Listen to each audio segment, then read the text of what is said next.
ಉತ್ತರ ಕರ್ನಾಟಕದಲ್ಲಿ ಗೋರಿಕಾಯಿಗೆ ಚೌಳಿಕಾಯಿ ಅಂತಲೂ ಹೇಳ್ತಾರೆ. ಸಿಂಪಲ್ ಆಗಿ ಹಾಗೆ ಸಖತ್ ಟೇಸ್ಟಿಯಾಗಿ ಹೇಗೆ ಮಾಡೋದು ಅಂತ ನೋಡೋಣ. ಎಲ್ರಿಗೂ ನಮಸ್ಕಾರ. ನಮ್ಮನೆ ಅಡುಗೆ ಚಾನಲ್ಗೆ ನಿಮ್ಮೆಲ್ರಿಗೂ ಸ್ವಾಗತ. ಫ್ರೆಂಡ್ಸ್, ಯಾರೆಲ್ಲ ನನ್ನ ಚಾನಲ್ ನೋಡ್ತಾ ಇದ್ದೀರಾ ಪ್ಲೀಸ್ ಸಬ್ಸ್ಕ್ರೈಬ್ ಮಾಡ್ಕೊಳ್ಳಿ, ಹಾಗೆ ಒಂದು ಲೈಕ್ ಮಾಡಿ. ನಿಮ್ಮ ಸಪೋರ್ಟು ನನಗೆ ತುಂಬ ಇಂಪಾರ್ಟೆಂಟು. ಈ ರೆಸಿಪಿ ಪ್ಲೇನ್ ಸಾಂಬಾರಾಗಲಿ, ಚಪಾತಿ, ಜೋಳದ ರೊಟ್ಟಿ, ಅಕ್ಕಿ ರೊಟ್ಟಿ, ರಾಗಿ ರೊಟ್ಟಿಗೆಲ್ಲನೂ one of the best combination ಅಂತಲೇ ಹೇಳ್ಬೋದು. ಈ ಥರ ಒಂದು ಸೈಡ್ ಡಿಶ್ಶು ನೀವು ಟ್ರೈ ಮಾಡಿ, ಹೆಂಗೆ ಬಂದಿದೆ ಅಂತ ಕಮೆಂಟ್ ಮಾಡಿ. ಫ್ರೆಂಡ್ಸ್, ಇದು ಮಾಡೋದು ತುಂಬ ಸುಲಭ. ಗೋರಿಕಾಯಿ ಪಲ್ಯ ಹೇಗೆ ಮಾಡೋದು ಅಂತ ನೋಡೋಣ ಬನ್ನಿ.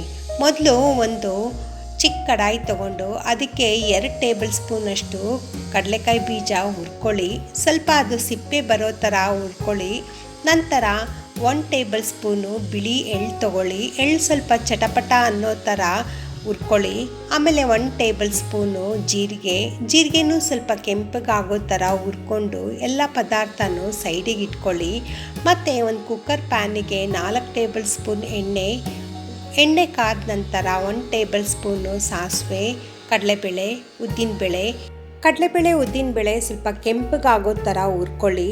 ನಂತರ 2 ಎಸಳು ಕರಿಬೇವು, ಹಾಗೆ 4 ಹಸಿಮೆಣಸಿನ್ಕಾಯಿ ಸಣ್ಣಗೆ ಉದ್ದಕ್ಕೆ ಹೆಚ್ಕೊಂಡು ಅದನ್ನು ಹಾಕ್ಬಿಟ್ಟು ಸ್ವಲ್ಪ ಹುರ್ಕೊಳ್ಳಿ.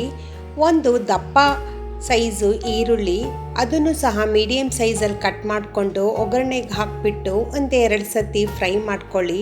2 ಟೊಮೆಟೊ ಸಣ್ಣದಾಗಿ ಹೆಚ್ಕೊಂಡು ಅದನ್ನು ಹಾಕಿಬಿಟ್ಟು ಅದನ್ನು ಸ್ವಲ್ಪ ಸಾಫ್ಟ್ ಆಗೋ ಥರ ಹುರ್ಕೊಂಡು ರುಚಿಗೆ ತಕ್ಕಷ್ಟು ಉಪ್ಪು, 1/4 ಟೇಬಲ್ ಸ್ಪೂನು ಅರಿಶಿನ ಹಾಕ್ಬಿಟ್ಟು 1-2 ನಿಮಿಷ ಲೋ ಫ್ಲೇಮಲ್ಲಿ ಬಿಡಿ. ನಂತರ ಹುರಿದಿಟ್ಕೊಂಡಿರೋ ಅಂಥ ಎಲ್ಲ ಪದಾರ್ಥನೂ ಹಾಕ್ಬಿಟ್ಟು ಅದ್ರ ಜೊತೆಗೆ 1 ಇಂಚಷ್ಟು ಶುಂಠಿ, ಹಾಗೆ 4 ಎಸಳು ಬೆಳ್ಳುಳ್ಳಿ, ಸ್ವಲ್ಪ ಮೆಣಸು ಹಾಕೋದ್ರಿಂದ ಟೇಸ್ಟು ಚೆನ್ನಾಗಿ ಬರುತ್ತೆ. ಬಿಳಿ ಎಳ್ಳು ಮತ್ತು ಜೀರಿಗೆ ಎಲ್ಲ ಪದಾರ್ಥನೂ ಹಾಕ್ಬಿಟ್ಟು ತರ್ತರಿಯಾಗಿ ಗ್ರೈಂಡ್ ಮಾಡಿಕೊಂಡು ಸೈಡಿಗೆ ಎತ್ತಿಟ್ಕೊಳ್ಳಿ. ಇಲ್ಲಿ ನಾವು ಒಗ್ಗರಣೆಗೆ ಹಾಕಿರೋ ಅಂಥ ಎಲ್ಲ ಪದಾರ್ಥನೂ ಒಗ್ಗರಣೆಯಲ್ಲಿ ಚೆನ್ನಾಗಿ ಹೊಂದ್ಕೊಂಡಿದೆ.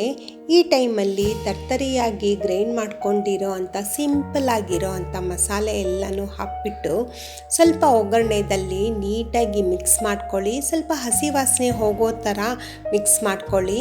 ನಂತರ ರುಚಿಗೆ ತಕ್ಕಷ್ಟು ಅಚ್ಕಾರದ ಪುಡಿ, 1 ಟೇಬಲ್ ಸ್ಪೂನು ಧನಿಯಾ, ಹಾಗೆ ನಿಮಗೆ ಸ್ಪೈಸಿ ಬೇಕು ಅಂದರೆ ಸ್ವಲ್ಪ ಗರಂ ಮಸಾಲ ಹಾಕ್ಕೊಳ್ಳಿ. ಗರಂ ಮಸಾಲ ಸ್ಕಿಪ್ಪು ಮಾಡ್ಬೋದು. ಇಲ್ಲಿ ನಾನು ಗೋರಿಕಾಯಿ ತುಂಬಾ ಸಣ್ಣದಾಗಿ ಕಟ್ ಮಾಡಿಲ್ಲ, ಸ್ವಲ್ಪ 1/4 ಆಗೋಷ್ಟು ದಪ್ಪವಾಗಿ ಕಟ್ ಮಾಡಿಕೊಂಡು ಅದನ್ನು ಸಹ ಹಾಕ್ಬಿಟ್ಟು ಎಲ್ಲ ಪದಾರ್ಥನೂ ಹೊಂದ್ಕೊಳ್ಳೋ ಥರ ಒಗ್ಗರಣೆಗೆ ನೀಟಾಗಿ ಮಿಕ್ಸ್ ಮಾಡಿದ್ಮೇಲೆ ಮಿಕ್ಸಿ ಜಾರ್ ತೊಳೆದಿರೋ ಅಂಥ ನೀರು ಹಾಕ್ಬಿಟ್ಟು ಗೋರಿಕಾಯಿ ಬೇಯೋ ಕನ್ಸಿಸ್ಟೆನ್ಸಿಗೆ ನೀರು ಹಾಕ್ಬಿಟ್ಟು ನೀಟಾಗಿ ಒಂದು ಸತಿ ಮಿಕ್ಸ್ ಮಾಡಿ ಲಿಡ್ ಮುಚ್ಚಿಟ್ಟು 2 ವಿಸಿಲ್ ಕೊಟ್ಟರೆ ನೋಡಿ ಗೋರಿಕಾಯಿ ಪಲ್ಯ ರೆಡಿಯಾಗಿರುತ್ತೆ. ಫ್ರೆಂಡ್ಸ್, ನನ್ನ ಚಾನಲ್ ಯಾರೆಲ್ಲ ನೋಡ್ತಾ ಇದ್ದೀರಾ ಪ್ಲೀಸ್ ಸಬ್ಸ್ಕ್ರೈಬ್ ಮಾಡ್ಕೊಳ್ಳಿ, ಹಾಗೆ ನನ್ನ ರೆಸಿಪಿ ಇಷ್ಟ ಆದರೆ ಒಂದು ಲೈಕ್ ಮಾಡಿ. ನಿಮ್ಮ ಸಪೋರ್ಟು ನನಗೆ ತುಂಬ ಇಂಪಾರ್ಟೆಂಟು. ಪ್ಲೀಸ್ ಫ್ರೆಂಡ್ಸ್ ಸಬ್ಸ್ಕ್ರೈಬ್ ಮಾಡ್ಕೊಂಡು ನೋಡಿ. 2 ವಿಸಿಲ್ ಆದಮೇಲೆ ಗೋರಿಕಾಯಿ ಎಲ್ಲ ನೀಟಾಗಿ ಬೆಂದಿರುತ್ತೆ, ಸಾಫ್ಟಾಗೂ ಆಗಿರುತ್ತೆ. ಸಣ್ಣದಾಗಿ ಹೆಚ್ಕೊಂಡಿರೋ ಅಂಥ ಕೊತ್ತಂಬರಿ ಮೇಲೆಲ್ಲ ಉದುರಿಸ್ಬಿಟ್ಟು ಒಂದು ಸತಿ ನೀಟಾಗಿ ಮಿಕ್ಸ್ ಮಾಡಿದ್ರೆ ರೆಡಿಯಾಗಿರುತ್ತೆ ನೋಡಿ ಗೋರಿಕಾಯಿ ಪಲ್ಯ. ಇದು ಒಂದು ಸ್ವಲ್ಪ ಡಿಫ್ರೆಂಟಾಗಿ ನಾನು ಮಾಡಿ ತೋರಿಸಿದ್ದೀನಿ.